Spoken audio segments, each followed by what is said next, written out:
नमस्कार दोस्तों। Awadh study centre Mahbubganj में आप लोगों का एक बार फिर से स्वागत है। मित्रों, आज हम आप लोगों को संविधान के महत्वपूर्ण अनुच्छेद यानी जो महत्वपूर्ण अनुच्छेद हैं संविधान में, उनके बारे में हम आप लोगों को बताने जा रहे हैं। और यहीं से प्रश्न पूछे जाते हैं। जो हम आज इम्पॉर्टेंट अनुच्छेद थे उनको यहाँ पर इकट्ठा किए हैं और आप लोगों को इसको समझाने चल रहे हैं। ये बहुत ही महत्वपूर्ण है। अगर परीक्षा में कोई प्रश्न बनते हैं तो यहीं से लगभग प्रश्न जो है इन्हीं अनुच्छेदों से बनते हैं। तो चैनल को सब्सक्राइब कर लीजिए और मित्रों को भी सेंड कर दीजिए, इसका लिंक लाइक कर दीजिए। चलिए देखते हैं संविधान के महत्वपूर्ण अनुच्छेद, यानी जो महत्वपूर्ण अनुच्छेद हैं उनके बारे में हम यहाँ पर डिस्कस करेंगे, जानेंगे कहाँ से कहाँ तक हैं। तो अनुच्छेद 1 में जो है भारत राज्यों का संघ है, इसके बारे में बताया गया है। अनुच्छेद 1 में जो है यह बताया गया है कि भारत एक देश होगा, एक संघ होगा, इसमें छोटे छोटे राज्य होंगे और वो राज्य सारे मिल करके आपस में एक देश का निर्माण करेंगे, एक संघ का निर्माण करेंगे। यानी राज्यों के समूहों का एक संघ है भारत। तो अनुच्छेद 1 में इसी का वर्णन किया गया है। अनुच्छेद 5 से 11 तक, यानी अनुच्छेद 5 से लेकर के अनुच्छेद 11 तक जो है इसमें नागरिकता का प्राविधान है। यानी किन किन लोगों को नागरिकता दी जाएगी, कितने एज के व्यक्तियों की नागरिकता दी जाएगी, मतलब नागरिकता के प्राविधान जितने भी हैं वो सारे 15 से 11 तक अनुच्छेद में वर्णित हैं। अगला देखते हैं 12 से 35, यानी अनुच्छेद 12 से लेकर के अनुच्छेद 35 तक में वर्णित क्या है? मौलिक अधिकार। यानी हमको जो मौलिक अधिकार प्राप्त हुए हैं संविधान की तरफ से, हमको जो मौलिक अधिकार मिले हुए हैं उनका वर्णन जो है अनुच्छेद के संविधान के अनुच्छेद नंबर 12 से लेकर के 35 तक में वर्णित हैं। अब इसमें ये हम आप लोगों को बताते चलें कि ये अधिकार कितने थे? 7 थे। मित्रों, पहले ये अधिकार हमारे कितने थे? जो मौलिक अधिकार थे वो 7 थे, पर 44वें संशोधन द्वारा, संविधान संशोधन द्वारा संपत्ति का अधिकार जो है हटा दिया गया।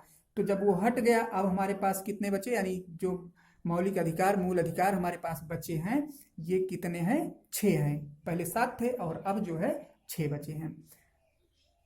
अगला देखते हैं अनुच्छेद 36 से 51 तक, यानी अनुच्छेद 36 से लेकर के 51 अनुच्छेद तक राज्य के नीति निर्देशक तत्व, यानी राज्य के नीति निर्देशक तत्वों के बारे में वर्णन किया गया है। और ये किसमें है? भाग 4 में है। यानी संविधान के भाग 4 अनुच्छेद 36 से लेकर के 51 तक में है। अगला है 51 का। इसमें जो है मौलिक कर्तव्य हैं, यानी हमको जो मौलिक कर्तव्य, यानी जो हमारे कर्तव्य निर्धारित किए गए हैं कि हमें अपने देश के प्रति, अपने समाज के प्रति हमें किन किन कर्तव्यों का निर्वहन करना है, उनका वर्णन किया गया है। और वो सब मिलाकर के कितने हैं? 11 हैं। यानी 51 का में मौलिक अधिकार वर्णित हैं और सब मिलाकर के हमको जो मौलिक कर्तव्य दिए गए हैं वो कितने हैं? 11 हैं। तो अगला देखते हैं मित्रों,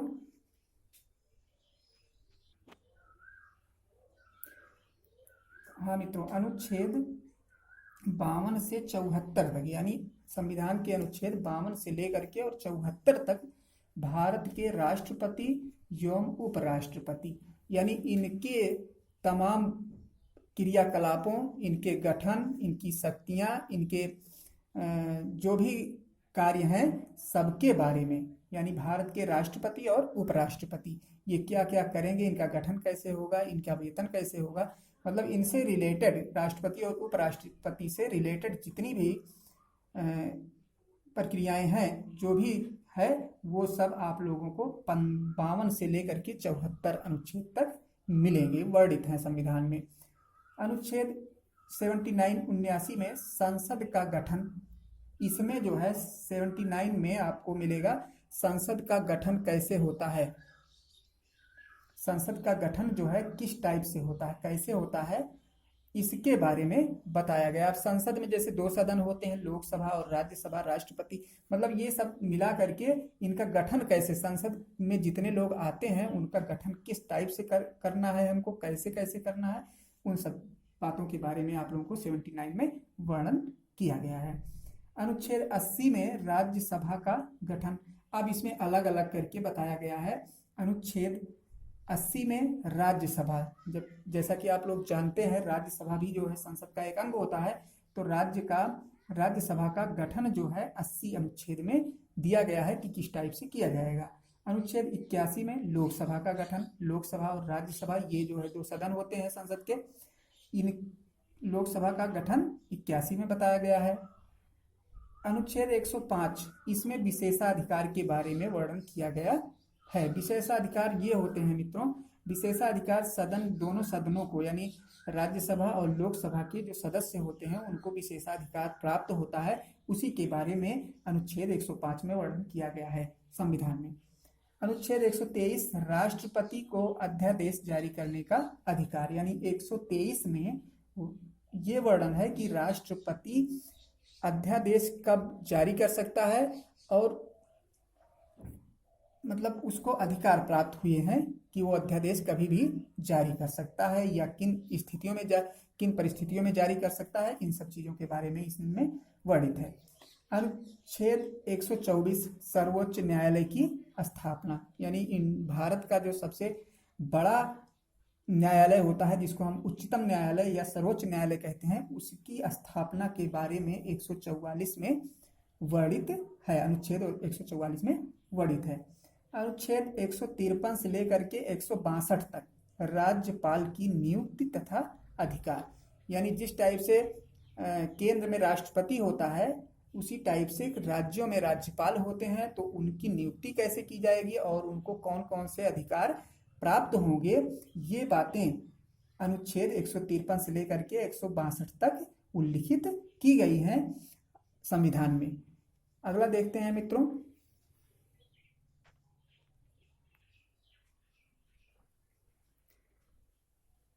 हाँ मित्रों, 163 से 164 में राज्य के मंत्रि परिषद यानी राज्यों के मंत्रि परिषद के बारे में वर्णन किया गया है कि राज्य के मंत्रि परिषद जो होंगे यानी हर राज्य में के, जैसा कि आप लोगों को बताया गया कि एक अनुच्छेद 1 में बताया गया है कि राज्यों का एक समूह होगा, एक संघ होगा भारत, तो तमाम राज्य होंगे उसमें, और राज्य में जो मंत्रि परिषद होगी उसके बारे में सारा कुछ वर्णन किया गया है 163 से 64 में।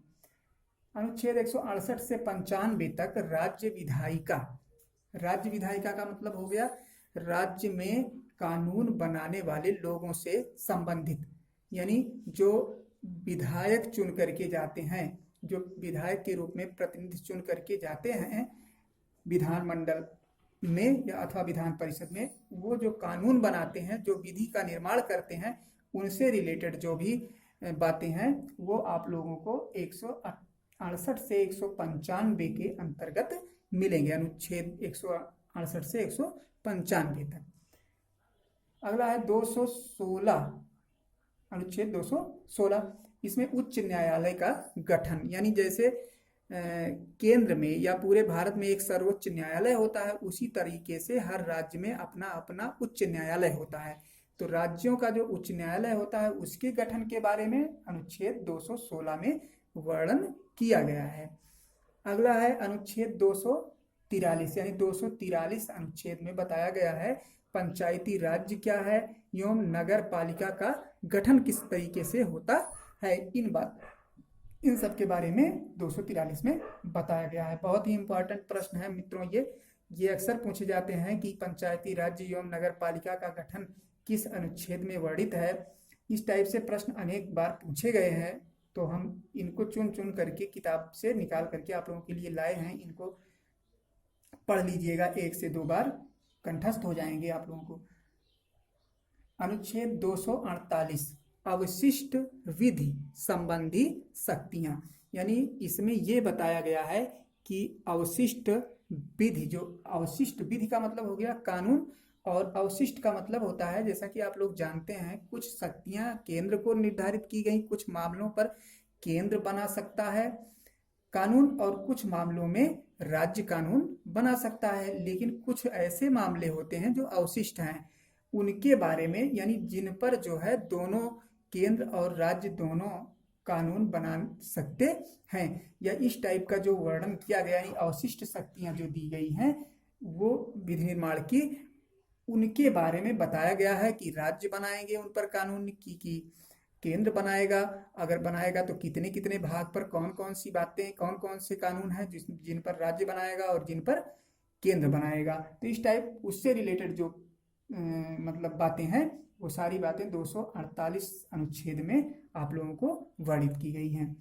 अनुच्छेद 280 में वित्त आयोग का गठन। वित्त आयोग का मतलब हो गया, वित्त में जान रहे हैं आप लोग, जैसे धन से रिलेटेड होता है, तो इस आयोग का गठन जो होता है, जो होगा किस टाइप से होगा, कैसे कैसे होगा, कितने सदस्य होंगे, उनका कार्य क्या होगा, इन सब चीजों के बारे में आप लोगों को 280 अनुच्छेद में वर्णन मिलेगा। तो अनुच्छेद 324 है। 324 भारत का निर्वाचन आयोग। निर्वाचन आयोग का मतलब आप लोग जान ही रहे हैं, निर्वाचन आयोग वो होता है जो लोकसभा, राज्यसभा या राज्यों के जो विधायक चुन करके, सांसद चुन करके जाते हैं सब, इनका जब निर्वाचन होता है, इनका जब वोट पड़ता है, इनको जब हम निर्वाचित करते हैं, यहाँ से अपने यहाँ से भेजते हैं प्रतिनिधि के रूप में, तो उनकी किन किन विधानों के तहत उनका गठन होगा, किन किन चीज़ों कैसे कैसे देखभाल उनका कौन करेगा, तो उसके लिए एक भारत सरकार का निर्वाचन आयोग का गठन किया गया है, जिसका वर्णन जो है 324 अनुच्छेद में आप लोगों को मिलेगा। यानी उसके बारे में डिटेल जितनी भी जानकारियां हैं, सब कुछ जो है 324 अनुच्छेद में आपको प्राप्त होंगी। इनका गठन कैसे होता है, या ये इनके कार्य क्या क्या हैं, ये सब चीज़ों के बारे में। अनुच्छेद 330 है, लोकसभा में अनुसूचित जाति एवं जनजाति आरक्षण।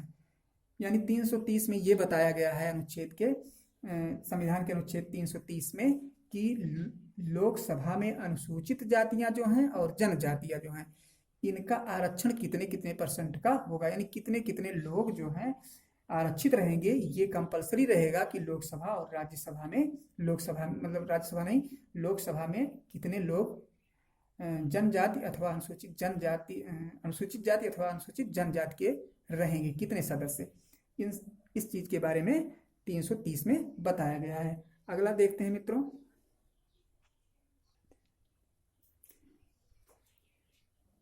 अनुच्छेद 331 में बताया गया है, लोकसभा में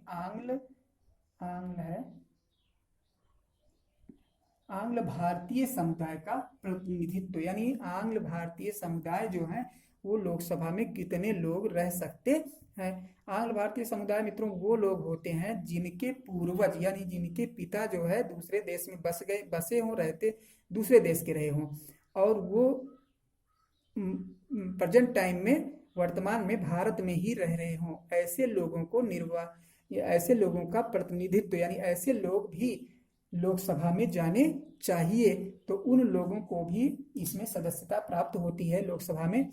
तो इनके प्रतिनिधित्व के बारे में, यानी ये कितने लोग रहेंगे और कितने लोग मस्ट है इनका रहना, इन सब चीज़ों के बारे में आप लोगों को मिलेगा 331 अनुच्छेद 331 में। फिर अनुच्छेद 352 से 360 आपातकालीन उपबंध।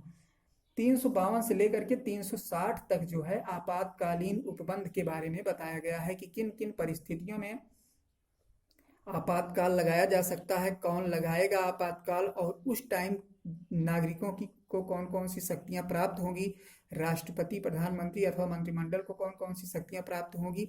यानी इन सब चीज़ों के बारे में, आपातकालीन स्थिति के बारे में 365 से लेकर के 360 तक बताया गया है।